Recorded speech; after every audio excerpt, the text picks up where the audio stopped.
अखिल भारतीय प्रगतिशील महिला एसोसिएशन का आज ये महंगाई और बेरोजगारी महिलाओं में खास तौर से और जो कच्ची बस्तियों की महिलाओं की जो समस्या है उनको लेके एक विरोध प्रदर्शन सरकार के सामने अपने मुद्दे रखने के लिए है।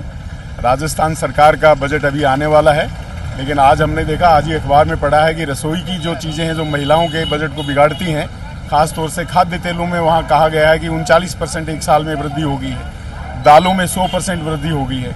हाल ही में हमने देखा कि हमारे यहाँ पे लहसुन 400 रुपये किलो बिक चुका है। तो ये सब चीज़ें कौन करवा रहा है? सरकार सबका साथ सबके विकास की बात कर रही है और देश में उत्पादन की कोई कमी नहीं है, कृषि उत्पादन तो खास तौर से कमी नहीं है, लेकिन इसके बावजूद ये स्थितियाँ क्यों हैं? सरकार की नीतियाँ केवल बड़े पूंजीपति जो होर्डिंग करते हैं, जो जमाखोरी करते हैं और मुनाफाखोरी करते हैं, उनके पक्ष में है। और महिलाओं की पेंशन का सवाल, 1000 रुपये 1200 रुपये की पेंशन से आज की महंगाई में क्या होता है? तो यहाँ एक ये भी मांग उठी है कि पेंशन कम से कम राजस्थान में महिलाओं की 500 रुपये होनी, 5000 रुपये महीने की होनी चाहिए।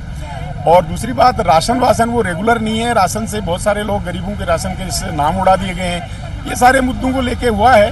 और दूसरी बात ये है कि राजस्थान में जब भाजपा की सरकार, पिछली बार जब कांग्रेस की सरकार थी, तो भारतीय जनता पार्टी के लोगों ने कहा था कि महिलाओं पर बहुत हमले हो रहे हैं। आज हम देख रहे हैं कि उन हमलों में कोई कमी नहीं आई है।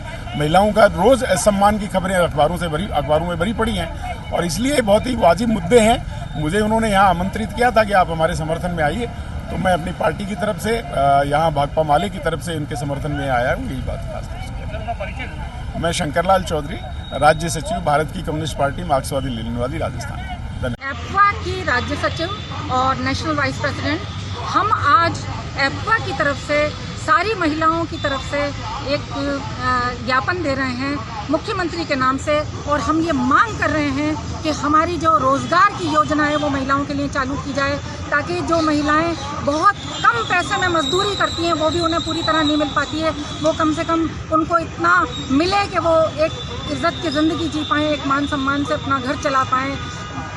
जब भी कोई स्वास्थ्य की समस्या आती है तो वो माइक्रो फाइनेंसिंग के जंजाल में फंस जाती हैं, और वो माइक्रो फाइनेंसिंग का इतना खतरनाक ब्याज वसूलने का जंजाल है और इतना प्रताड़ना भरा और इतना सम्मान को चोट पहुंचाने वाला उनका एजेंट्स का तरीका होता है कि उससे हमारी बहुत सारी महिलाएं जो हैं वो बहुत ज़्यादा मेंटल टॉर्चर का शिकार हैं। हम ये मांग कर रहे हैं कि जो सुरक्षा है, जो महिलाएं, गरीब महिलाएं, उनकी पेंशन की जो राशि है उसको बढ़ाया जाए। अभी जो बजट है उसमें हम ये मांग कर रहे हैं मुख्यमंत्री जी से कि प्रावधान किया जाए गरीब महिलाओं के लिए। हमारी जो नीतियां बने वो इस प्रकार की बने कि जो 60-70% महिलाएं हैं जो बहुत ज़्यादा गरीबी की ज़िंदगी जी रही हैं, जो बेसिक सुविधाओं से वंचित हैं, उन जो सुविधाएं हैं उनके ऊपर ध्यान दिया जाए। बिजली का बिल अगर हर महीने आएगा तो स्थायी शुल्क भी महिलाओं को हर महीने देनी पड़ेगी, ये एक बहुत बड़ी समस्या है। श्रम डायरी का रिन्यूअल बहुत ज़रूरी है, क्योंकि थोड़ा बहुत अगर उनको मिलता था, पहले कोई फ़ायदा मिलता था, कभी एक्सीडेंट में, कभी और किसी चीज़ में, तो वो भी अब बंद हो गया है। तो हम पूरी तरह से पुरजोर मांग उठा रहे हैं सरकार से कि ये जो है उसमें सुनवाई हो महिलाओं की, और जो गरीब महिलाएं हैं, जो महिलाएं अपनी मांगों के लिए एप्वा की तरफ से इकट्ठी हुई हैं, उन महिलाओं की मांगों को पूरी की जाए।